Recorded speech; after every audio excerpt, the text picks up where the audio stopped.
Operators of the 427th Rarog Separate Unmanned Systems Regiment hunted down a rare Russian BPM-97 Vystrel armored vehicle. The Russians were using the armored vehicle to transport personnel when an FPV drone from the unit struck it. It is worth noting that Vystrel armored vehicles are extremely rare, as since the beginning of Russia's full-scale invasion of Ukraine, the Russians have lost only 5 vehicles of this type. 2 were destroyed beyond recovery, and the Ukrainian Defense Forces captured 3. The use of these armored vehicles by Russian forces against Ukrainian defense units is not unprecedented. As early as January 2015, BPM-97 Vystrel vehicles were spotted in the city of Krasnodon, Luhansk region. Their distinctive tactical markings allowed them to be identified as part of the 7th Russian military base, stationed in Gudauta, Abkhazia. Around a dozen vehicles of this type were also observed during training exercises of separatist units in the Luhansk region. Based on photo evidence from open sources, it is estimated that during the Joint Forces operation period, the enemy lost at least 4 armored vehicles of this model. Notably, production of this type of armored vehicle started in 2008, and by 2013, approximately 150 units of the KAMAZ 43269 Vystrel had been manufactured. Production was carried out at the Remdizel plant, a subsidiary of KAMAZ, using armored hulls produced at the Kurgan machine building plant. The vehicle itself proved to be rather unsuccessful and suffered from significant reliability issues, including broken suspension springs, drive shaft failures, and cracks in the armor plates. Due to these problems, its use within the regular armed forces was limited, and in most cases it was deployed by various security and law enforcement agencies. It is worth noting that the appearance of such vehicles may indicate a shortage of equipment for assault operations, as Russian forces are actively restoring equipment from storage bases amid a growing number of assaults using civilian vehicles, quad bikes, and motorcycles. For example, units of the 10th Edelweiss Mountain Assault Brigade repelled a Russian assault in the Siversk sector involving civilian vehicles. The vehicles used by the enemy included Russian-made civilian cars equipped with anti-drone protection, as well as modified with removed doors and trunks. In total, the enemy deployed 12 civilian vehicles, all of which the Ukrainian defenders successfully destroyed. The Ukrainian National Guard has unveiled its upgraded MLRS mounted on a Humvee chassis. Armed with 6 122mm rockets and a range of up to 40 kilometers, the system features digital fire control, UAV integration, EW protection, and electric targeting.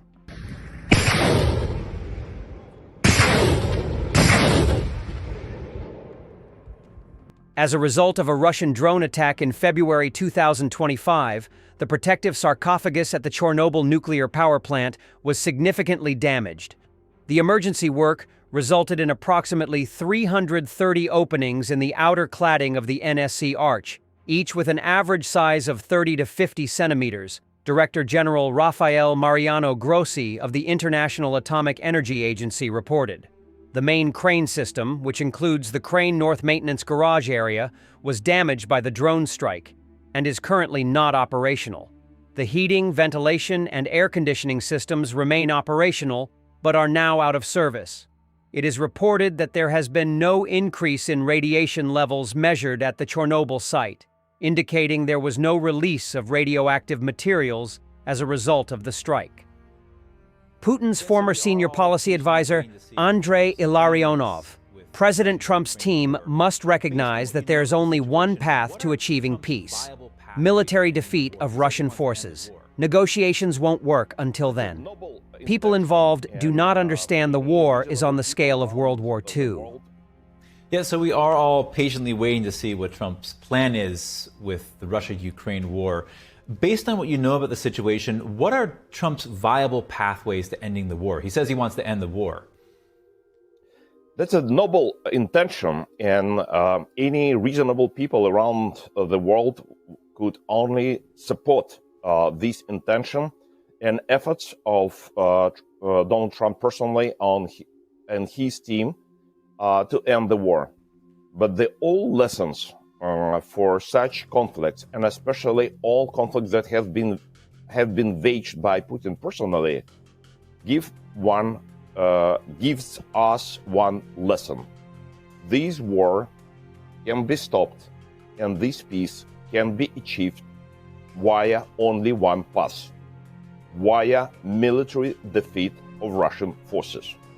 And this military defeat of Russian forces in the Russian-Ukrainian war, meaning on the territory of Ukraine, and if it is necessary on territory of Russia or on the territory of any other place, that is preceding fact before any fruitful negotiations can be launched. Before that, as we know from the history of Russia, as we know from the all adventures of Putin personally, any fruitful negotiations cannot be even launched.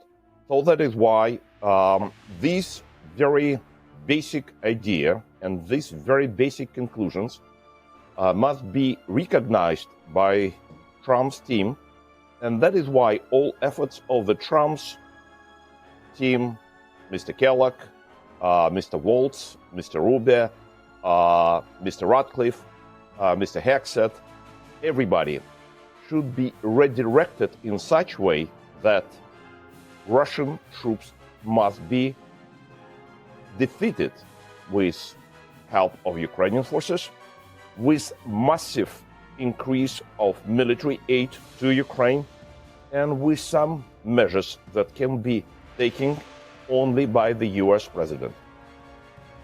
So, staying with that, also on Friday, Zelensky told Reuters that he wanted the U.S. to continue financial support for Ukraine's war efforts in exchange for Ukrainian rare earths. Trump had previously suggested the same. What would an arrangement like this mean for the war?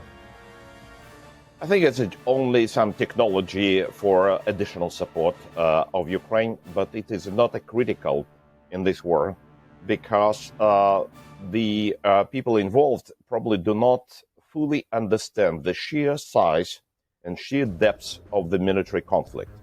This is a military operation of the size similar to the Second World War.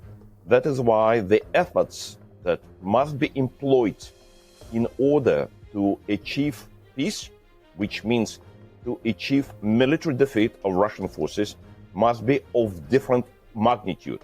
So that is why increase of military support to Ukraine must be at least 10 times more compared to what has been achieved before.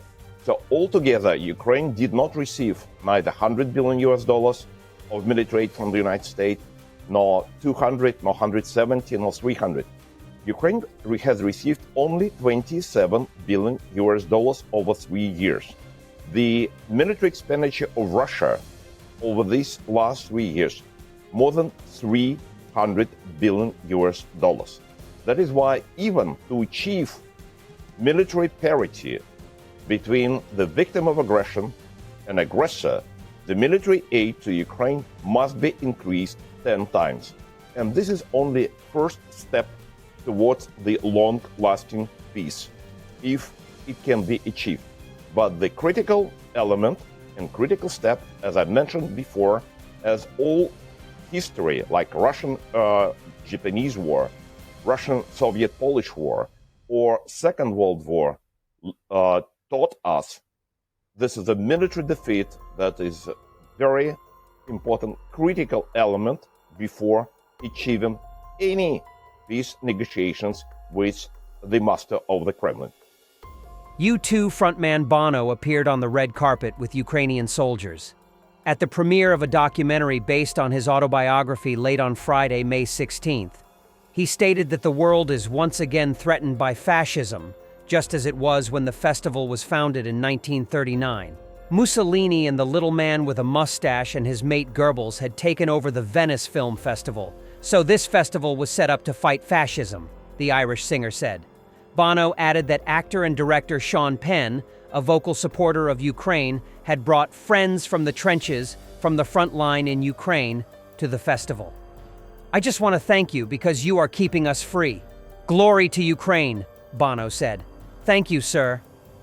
Italy is preparing a new military aid package for Ukraine. which will include 400 M113 tracked armored personnel carriers.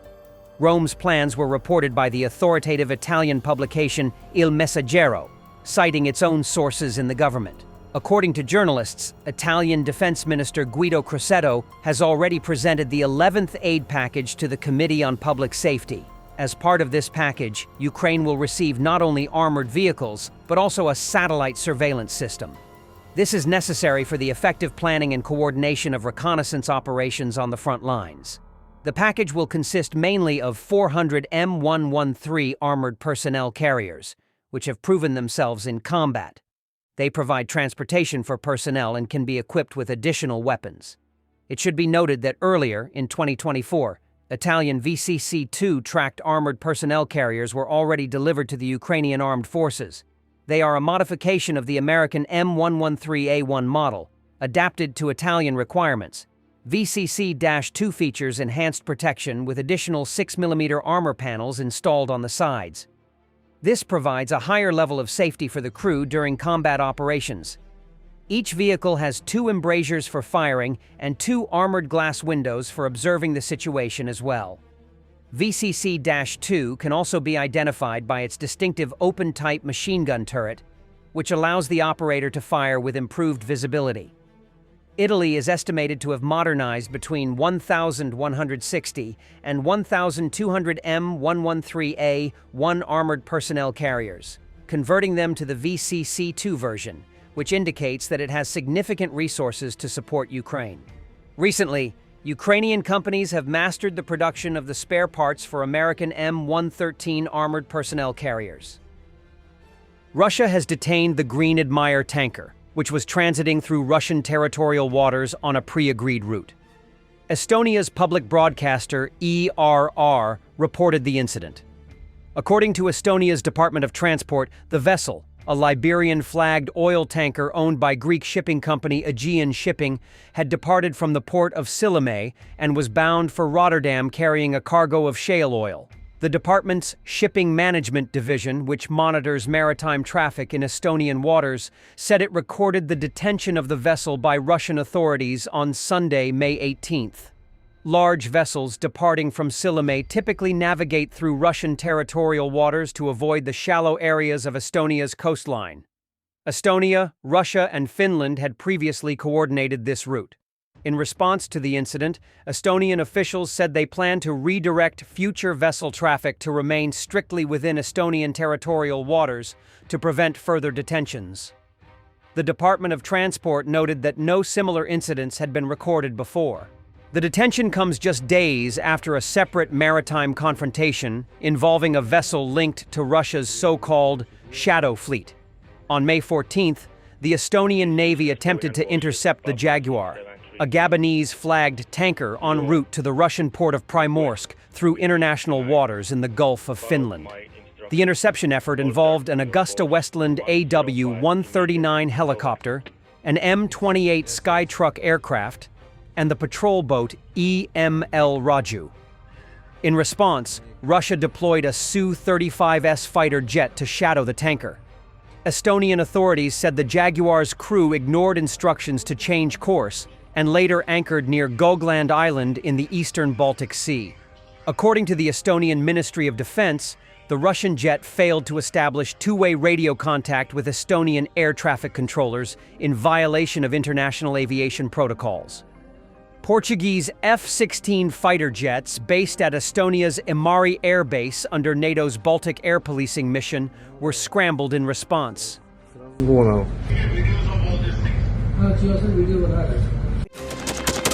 Thanks for watching, and don't forget to subscribe. Also, if you want to support Warthog Defense, please become our member and get early access to new videos, exclusive members-only videos, and become administrator in comment section. The membership link is in the description. Rescues every day. We had a guy last week at 6 rescues in 6 days. You know, he's doing the job every day.